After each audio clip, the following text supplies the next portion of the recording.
여러분 평안하셨습니까? 8월 28일 수요일 새벽 예배를 시작하겠습니다. 오늘 우리에게 주시는 하나님의 말씀은 시편 105편 24절에서 45절까지의 말씀입니다. 제가 하나님의 말씀을 받들어 읽겠습니다. 여호와께서 자기 백성을 크게 번성하게 하사 그의 대적들보다 강하게 하셨으며 또 그 대적들의 마음이 변하게 하여 그의 백성을 미워하게 하시며 그의 종들에게 교활하게 행하게 하셨도다. 그리하여 그는 그의 종 모세와 그의 택하신 아론을 보내시니 그들이 그들의 백성 중에서 여호와의 표적을 보이고 함의 땅에서 징조를 행하였도다. 여호와께서 흑암을 보내사 그곳을 어둡게 하셨으나 그들은 그의 말씀을 지키지 아니하였도다.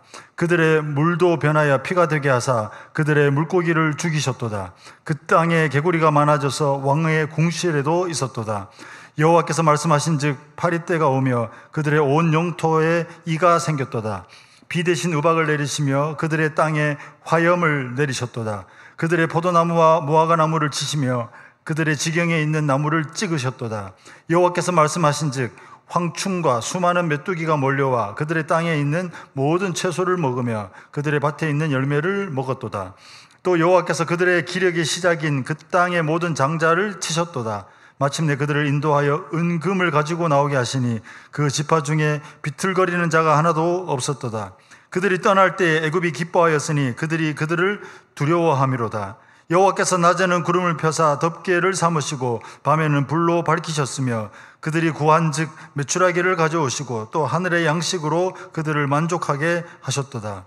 반석을 여신즉 물이 흘러나와 마른 땅에 강같이 흘렀으니 이는 그의 거룩한 말씀과 그의 종 아브라함을 기억하셨음이로다. 그의 백성이 즐겁게 나오게 하시며 그의 택한 자는 노래하며 나오게 하시고 여러 나라의 땅을 그들에게 주시며 민족들이 수고한 것을 소유로 가지게 하셨으니 이는 그들이 그의 율례를 지키고 그의 율법을 따르게 하려 하심이로다. 할렐루야. 아멘. 오늘 본문의 매일 성경 전체의 제목은 여호와께서 번성하게 하사입니다. 24절에서 38절은 애굽에서 하신 일, 39절에서 41절은 광야에서 하신 일, 42절에서 45절은 언약의 하나님 소제목을 정하고 있습니다. 시편 105편은 하나님이 행하신 일들을 기억하며 감사하는 시입니다. 그래서 이 시편은 역사시 혹은 감사시로 분류되는 작품입니다.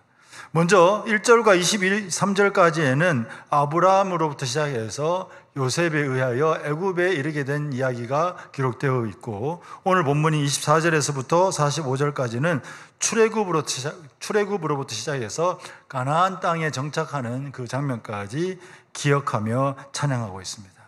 기억하며 찬양하고 기억하며 감사하는 것이 오늘의 핵심입니다. 먼저 24절을 보시면 하나님께서는 하나님의 백성을 크게 번성하게 하셨음을 기억하고 감사하고 있습니다. 시인은 이스라엘 백성들이 애굽에서 크게 번성하게 된 것이 하나님께서 하신 일이라고 고백하며 감사하고 있는 것입니다. 누구에게나 번성케 되는 것, 크게 번성케 되었다라면 그것은 참 감사한 일이 아닐 수가 없습니다. 그런데 또 한 가지 중요한 것은 그것이 하나님이 행하신 일이라는 것을 기억하며 감사하는 것 매우 중요합니다. 혹시 우리에게 어떠한 번성함이 일어나서 그것으로 인하여 기뻐하고 즐거워하는 것 그것도 참 좋은 일이지만 그런데 거기서 그치고 그것이 하나님의 은혜라는 사실을 망각해버린다면 그러면 그 번성을 참된 감사라고 말하기가 어려운 것입니다. 번성하기는 했으나 하나님을 잊어버리게 되었다면 우리는 그것을 어떤 면에서는 재앙이라고도 말할 수가 있는 것입니다. 사랑하는 성도 여러분, 여러분에게 하나님께서 크게 번성케 하는 복을 주시기를 간절히 바랍니다. 뿐만 아니라 그 번성케 하시는 분이 하나님이시라는 사실을 인정하며 감사하며 살아가는 여러분 되시기를 주님의 이름으로 축원합니다. 번성케 되는 것 참 좋은 일인데 문제는 대적들이 이스라엘을 미워하게 되었고 이스라엘 백성들을 학대하며 괴롭히게 되었다는 것이 문제입니다. 하나님께서는 이스라엘 백성들이 학대받는 것을 보시고 그들을 불쌍히 여기사 모세와 아론을 세우셔서 이 애굽 왕 바로와 애굽 백성들이 보는 앞에서 많은 기적, 많은 재앙을 보여주셨습니다. 하나하나 나열하고 있는데 성경에 나오는, 출애굽기에 나오는 내용과 순서는 일치하지 않지만 그 재앙 대부분을 언급하고 있습니다. 먼저 28절에는 하나님께서 그 땅에 흑암을 보내셔서 어둡게 하셨다. 여러분 상상해 보십시오. 요즘 세상은 정전도 잘 일어나지 않기 때문에 대부분 밝은 시간을 보내고 있습니다만은 이 온 세상이 어두워진다는 것은 정말 끔찍한 일이 아닐 수가 없습니다. 29절에 물이 변하여 피가 되어 물고기가 죽게 되었다라는 사실도 끔찍한 일입니다. 30절에는 개구리 재앙, 31절에는 파리떼 재앙, 그리고 이 재앙, 32절에서 33절은 우박을 내리셔서 포도나무와 무화과나무를 찍으셨다라고 기록합니다. 그것은 그저 무화과나무와 포도나무만 찍으신 것이 아니고 우박으로 인하여 이 세상의 많은 먹거리들이 그렇게 찍힘을 당했다라고 볼 수가 있는 것입니다. 34절에서 35절에는 여호와께서 말씀하신 즉 황충과 수많은 메뚜기가 몰려와서 모든 채소와 밭의 열매를 먹어버렸다라고 그렇게 기록하고 있습니다. 참 그저 우리가 옛날 일을 기억하는 것이지만 우리 가운데 이런 일이 절대로 일어나서는 안 되겠다, 그런 생각을 해보게 됩니다. 특별히 이 구절에서는 하나님께서 말씀하신 즉 이런 일이 일어났다라고 기록하고 있습니다. 그렇습니다. 하나님께서 태초에 천지를 창조하실 때도 말씀으로 창조하셨고, 오늘 본문에서 기억하고 있는 것처럼 이 애굽 땅에 재앙을 내리실 때에도 그저 말씀으로 이 땅에 재앙을 내리셨다라는 것입니다. 다르게 말하면 하나님은 창조주이시기도 하고 심판하시는 분이시기도 합니다. 하나님은 우리에게 은혜를 풍성하게 내려주시는 분이기도 하지만 동시에 하나님은 우리에게 징계를 내리는 분이기도 한다는 사실 기억해야 되겠습니다. 그러니까 우리가 하나님에 대하여 한쪽만 기억하는 것은 건강한 신앙이 아닙니다. 하나님의 창조주 되심과 하나님의 은혜로우심과 용서하심도 기억해야 되지만 또 다른 한편으로는 하나님이 심판주가 되신다, 하나님께서 우리에게 때로는 징계를 내리시고 고난도 내리신다는 사실을 기억해야 됩니다. 그래서 한마디로 얘기하자면 하나님을 경외해야 될 대상으로 기억하는 것은 너무너무 중요합니다. 하나님은 만만히 대할 수도 없는 부모님일 뿐만 아니라 그냥 두려워만 해서도 되는 그런 분은 아닙니다. 하나님을 경외하는 것입니다. 한편으로는 두려워하면서도 하나님께로부터 멀리 도망가는 것이 아니고 하나님을 두려워하면서도 더 하나님께 가까이 가려는 그 마음이 아마도 경외하는 마음이 아닌가, 그런 생각을 해보게 됩니다. 성도 여러분, 하나님에 대한 기대와 하나님에 대한 두려움을 가지시면서 더욱 하나님께 가까이 나가는 저와 여러분 되기를 간절히 바랍니다. 36절 결정적으로 하나님께서는 모든 장자를 치셨다라고 기록하고 있습니다. 시인은 하나님께서 애굽에게 행하신 10가지 재앙들을 나열하고 난 다음에 이렇게 고백합니다. 37절 마침내 그들을 인도하여 애굽에서 나오게 하시되 은금을 가지고 나오게 하셨고, 그리고 비틀거리는 자가 하나도 없게 하셨으며 떠날 때에 애굽이 기뻐했다라고 기록하고 있습니다. 참 어떤 의미에서는 재미있는 표현입니다. 여러분 생각해 보십시오. 노예로 부리던 이스라엘 백성들이 떠났으니 기쁜 일이 아니죠. 어떤 의미에서는 자기의 소유라고 생각하더라도 소유를 잃게 되었으니 슬픈 일이고 안타까운 일일 텐데, 이 이스라엘 백성들을 위하여 하나님이 그 애굽 땅에서 행하신 일들을 경험하고 나니까 그렇게 만만하게 보이던 이 이스라엘 백성들이 두려운 존재로 바뀌게 되어 버렸다라는 사실입니다. 종이었는데 마음껏 부려도 상관없고 학대한다고 해도 누구 하나 지적할 만한 그런 일이 아니었음에도 불구하고 하나님이 이스라엘 백성들을 도우시니까 전혀 다른 존재가 되어버렸다라는 사실입니다. 그렇습니다. 하나님이 함께 하시는 백성은 전혀 다른 존재가 됩니다.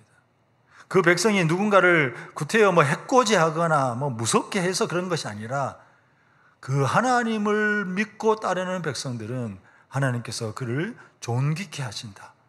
원수의 목전에서, 원수의 코앞에서 상을 베푸시는 하나님이 그와 함께 하신다라고 분명히 말씀하고 있는 것입니다.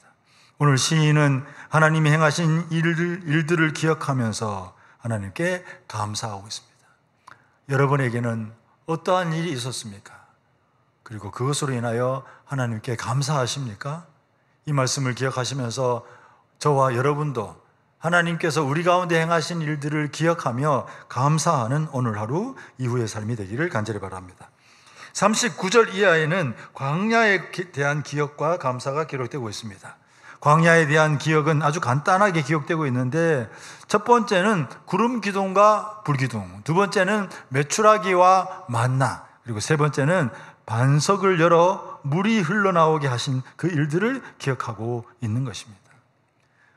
그 의미를 생각하면 첫 번째는 광야와 같은 인생을 살아가고 광야를 지나고 있는 이스라엘 백성들에게 구름과 불기둥으로 그들을 인도해 내신 것이고, 두 번째는 먹을 것이 없는 결핍된 그 백성들에게 메추라기와 만나를 채워주신 것이고, 그리고 물이 없어 메마른 삶을 살아가는 그들에게 샘물이 솟아나게 하셨다라는 사실입니다. 간단하지만 이러한 일들이 저와 여러분의 삶 속에서 일어나면 얼마나 좋을까, 그런 생각을 해보게 됩니다. 사랑하는 성도 여러분, 광야와 같은 인생을 살아가시는 저와 여러분의 삶에 먼저는 하나님께서 구름 기둥과 불 기둥으로 인도해 주시기를 간절히 바랍니다. 반대로 생각하면 우리가 내 마음대로 살지 말고 하나님의 구름 기둥과 불 기둥을 의식하며 하나님의 인도를 따라 살아가는 저와 여러분 되기를 바랍니다. 두 번째는 하나님께서 이 광야의 배고픈 백성들에게 메추라기와 만나를 내려주신 것처럼 저와 여러분에게 부족한 것들을 채워주시기를 간절히 바랍니다. 그리고 우리는 그 채워주시는 분이 하나님이심을 기억하고 하나님 앞에 감사하며 살아가야 되겠습니다. 세 번째는 메마른 땅에 샘물이 솟아나게 해주신 것처럼 여러 가지 의미에서 메마른 인생을 살아가고 계신 분들이 계신다면 하나님께서 풍성한 은혜를 내려주시어서 저와 여러분의 인생이 메마르지 않고 풍성하게 되기를 간절히 바라는 것입니다. 42절 이하에는 하나님께서 애굽에서 인도하여 내시고 광야를 지나 약속의 땅 가나안 땅까지 이르게 되었다라고 고백하고 있습니다. 여기서 주목할 것이 두 가지가 있는데, 첫 번째는 이 과정이 그저 운 좋은 과정이 아니라 하나님이 약속을 지키신 일이라는 거예요. 그저 이스라엘 백성들에게 행운이 많이 깃들었다, 이런 얘기가 아니고 하나님께서 아브라함에게 이미 약속하신 그 말씀을 이루어 주셨다라는 것입니다. 그러니까 눈에 드러나는 어떠한 일보다 더 중요한 것은 하나님의 말씀, 하나님의 약속, 더 나아가면 하나님에 대한 신뢰를 고백하고 있는 것입니다. 중요한 것입니다. 어린아이처럼 우리 눈앞에 어떤 일이 주어지면 감사하고 우리 삶 속에 결핍이 생기면 불평불만하고, 그것은 성숙한 신앙이라고 볼 수 없는 거죠. 성숙한 신앙은 우리 가운데 일어나는 그 일 자체도 중요하지만 신실하신 하나님에 대한 고백이 더 성숙한 신앙일 것입니다. 그 고백이 있어야 때로는 고난과 어려움 속에서도 하나님을 예배할 수 있는 것입니다. 두 번째 중요한 것은 이 모든 은혜가 아무런 대가 없이 주시는 하나님의 은혜라는 것이 분명하지만 이스라엘 백성을 가나안 땅으로 인도하신 것은 그저 너는 내 백성이니까 좋은 땅 줄게, 그런 뜻이 아니라는 거예요. 가나안 백성은 밀쳐내고 우리 백성 잘 먹고 잘 살게 하는 것이 하나님의 뜻이 아니라 심지어는 가나안 족속이라 할지라도 하나님의 말씀에 순종하며 살아가는 것이 하나님의 백성이라는 사실을 우리에게 말씀하시는 것입니다. 이후의 역사를 통해서도 이미 증명되었듯이 이스라엘 백성들도 하나님의 뜻을 거슬러 죄를 행하면 쫓겨나고 포로가 되는 것입니다. 그러나 저와 여러분과 같이 이스라엘 백성이 아니고 이방인인 사람들도 하나님의 뜻을 따르면 하나님께서 영적인 가나안을 선물해 주신다는 사실 꼭 기억하시며 믿음의 역사를 기억하며 오늘도 감사하며 찬양하며 살아가시는 저와 여러분 되기를 주님의 이름으로 축원합니다. 기도하겠습니다. 하나님 아버지 감사합니다. 이스라엘 백성에게 그리고 우리 모두에게 크신 일을 행하신 것을 기억하며 감사와 찬송을 올려드립니다. 시인이 하나님을 향하여 고백하듯이 할렐루야, 우리 가운데 행하신 하나님을 예배합니다. 찬양합니다. 그 하나님을 기뻐합니다. 과거에 행하신 일들을 기억하며 앞으로도 신실하게 살 것을 다짐합니다. 주여 우리를 도와 주시옵소서. 주여 성도들의 오늘 하루와 내일의 삶을 도와 주시옵소서. 예수님의 이름으로 기도합니다. 아멘.